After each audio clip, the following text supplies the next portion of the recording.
जिस तरीके से डॉलर अभी आजकल आंख दिखा रहा है ना, उससे कहीं न कहीं अगर मैं गोल्ड की बात करूँ तो कमोडिटी मार्केट में भी हलचल देखने को यस, मिल रही है। गोल्ड के दाम फिर से एक बार रफ्तार पकड़ने यस, लगे। यस, गोल्ड के साथ-साथ हम देख रहे हैं कि सिल्वर में भी यही तेज़ी है। यस, कुछ हद तक थोड़ा राहत की उम्मीद थी, लेकिन वो राहत ज़्यादा दिन तक टिक नहीं पाई। यस, क्या लग रहा है कि ये जो रफ्तार है आखिर कहाँ तक जाएगी? अब नया साल भी आ रहा है, देखिए प्रिडिक्शन बहुत सारी यस, यस, होने जा रही है। 2026 कितना अच्छा होगा, न्यूमरोलॉजी की कई यस, तरह की प्रिडिक्शन बन रही है। यस। तो आपके हिसाब से क्या लग रहा है आपको? देखिए मुझे लगता है कि जो अगर हम इक्विटी मार्केट से स्टार्ट करें तो ऑलरेडी हमने भी रिसेंटली हाईज़ ब्रेक करते हुए देखे हैं मार्केट को। बिल्कुल। तो वो एक सपोर्टिव पॉइंट है कि क्योंकि हम मानते हैं कि जो स्टॉक मार्केट के इंडेक्सेस हैं वो एक इकोनॉमी की रीढ़ होती है। अगर वो हुँ, ग्रो कर रहा है तो इट मीन्स कि आपकी कंपनीज़ ग्रो कर रही हैं।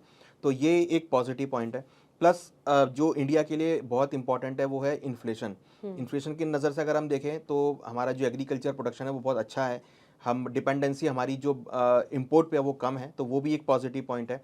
प्लस क्रूड के प्राइस $60 के नीचे हैं, that is also a positive. Hmm, but हाँ, कहीं न कहीं जो इंटरनेशनल हमारे रिलेशनशिप्स हैं, चाहे वो यूएस के साथ ट्रेड वॉर को लेकर हो या कहीं न कहीं ऑपरेशन सिंदूर टाइप से जियोपॉलिटिकल टेंशन, वो कहीं न कहीं अभी भी एक्ज़िस्ट करती हैं। हुँ, हालाँकि यूएस के साथ हमारे रिलेशन बहुत अच्छे हैं, मगर जो ट्रेड वॉर पे अनसर्टेनिटी है, वो अभी तक नहीं हो पाई है। तो हुँ। जब तक उस पे क्लैरिटी नहीं आती, तब तक अनसर्टेनिटी का माहौल बना रहेगा। तो ऐसे में मुझे लगता है कि शायद आपको कहीं न कहीं रुपया आगे भी थोड़ा बहुत वीक होता हुआ दिखाई दे और ऐसे में अनसर्टेनिटी जब भी होगी ना, तो गोल्ड और सिल्वर आपको इवन गोल्ड हुँ, आपको एक अच्छा परफ़ॉर्म करता हुआ दिखाई देगा। अभी क्या है कि अब जितने भी सेंट्रल बैंक्स होंगे, वो मॉनेटरी पॉलिसी लेकर आएँगे। अभी हमने रिसेंटली देखा है कि चाइना स्टिमुलस पैकेज लेके आ रहा है अपनी रियल एस्टेट को सँभालने के लिए, हुँ, क्योंकि रियल एस्टेट बहुत बड़ा एक बबल है वहाँ पे।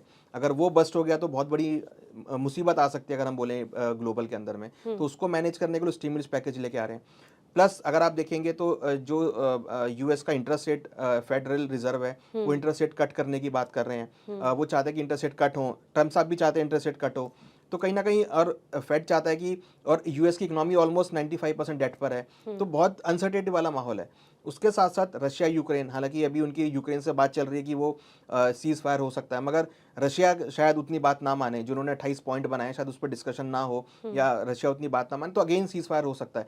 तो अनसर्टेनिटी शॉर्ट टर्म के लिए लग रहा है कि कुछ ठंडे बस्ते में चली गई है, मगर हुँ, लॉन्ग टर्म में नहीं लगता कि ऐसी बड़ी कुछ अनसर्टेनिटी यहाँ पर देखने को मिलेगी। अनसर्टेनिटी मार्केट में रहेगी, तो जब-जब अनसर्टेनिटी रहेगी, तो आपको गोल्ड के अंदर मोमेंटम देखने को मिलेगा और गोल्ड मुझे लगता है कि 2026 में भी आपको अच्छा खासा मोमेंटम देखने को मिलेगा। हो सकता है कि हाँ। उतना रिटर्न ना देखने को मिले, जितना 2025 में मिला, बट हाँ, यहाँ पर भी आपको 2026 के अंदर भी मुझे लगता है कि गोल्ड में आपको अच्छे खासे रिटर्न देखने को मिलेंगे। हुँ। जिस तरीके से आपने ना अपनी बातचीत में कई सारे पहलुओं, कई मुद्दों को लेकर आपने बात जी। की है।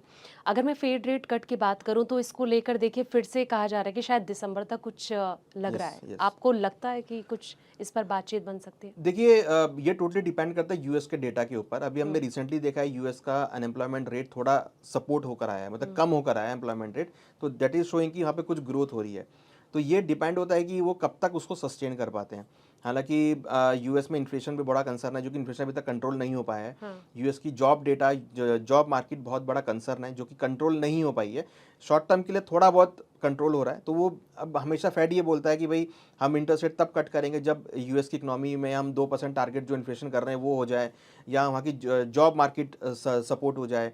बट वो होना बहुत मुश्किल है, हुँ, क्योंकि यूएस की जो मार्केट में अगर आप देखेंगे तो वहाँ पे एम्प्लॉयमेंट जो है वो बेसिकली लोग नहीं करना चाहते या उतना हाँ। स्किल नहीं है जितना आप चाइनीज़ में या इंडियंस में स्किल देखेंगे। तो मुझे नहीं लगता कि वहाँ पे जॉब मार्केट इतनी जल्दी सुधरेगा वहाँ पे, तो आपको अनसर्टेन देखने को मिलेगा। तो इसलिए फेड ये बोलता है कि उनको डेटा वॉच करना बहुत ज़रूरी है। हुँ, और पिछले अगर आप देखेंगे तो 45 डेज़ से यूएस गवर्नमेंट शटडाउन था। हाँ। तो अब यूएस के डेटा उतने नहीं आ पा रहे थे, अब धीरे-धीरे यूएस के डेटा आने चालू होंगे, तो एक्चुअल पता लगेगा कि उनकी क्या कंडीशन है, क्या सिचुएशन है। बट मुझे लगता है कि शायद इस बार वो इंटरेस्ट रेट कट ना करें, और हो सकता है कि फिर वो अगले साल शिफ्ट होते हुए दिखाई दें या जनवरी या फरवरी में वो जो अपने इंटरेस्ट रेट है उसको कट करें। तो हुँ। जब इंटरेस्ट रेट कट करेंगे तो गोल्ड को सपोर्ट मिलेगा।